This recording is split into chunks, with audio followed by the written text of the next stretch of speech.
Criminal defense attorney Trinity Hundredmark, also Joey Jackson back with me. Joey, what does this tell you when you hear the questions from the jury? I know as an attorney, you're probably listening very closely thinking, okay, which way are they leaning? To me, it says they're being very thorough here in terms of the pages of the jury instruction.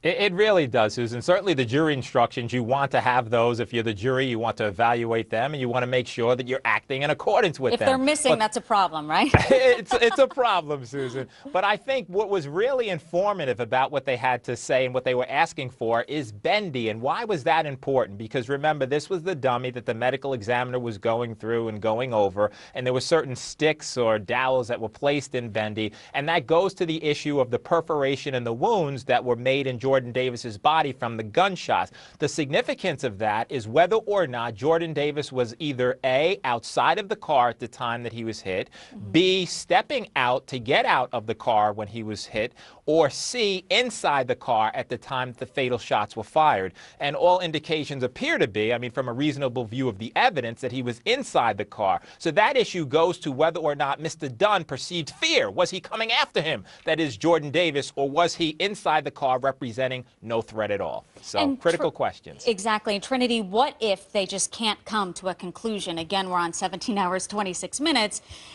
What does that mean? A mistrial, and then he's tried all over again? And it's up to the state. I mean, ultimately, they're the one that are pursuing these charges. I mean, if they don't think that they can win, or if they can try to reach some sort of plea deal before, they don't have to go and try to prosecute him again. But ultimately, that would be what would have to happen. If they want to try to get him on first-degree murder or second-degree murder, would probably be that they would have to try this case over again. And Joey, the jury, of course, does not want this to happen. They're going to try their hardest, if they are stuck on something, to come to some sort of conclusion. And I do want to remind people at home that they are sequestered. So they are there with the jurors.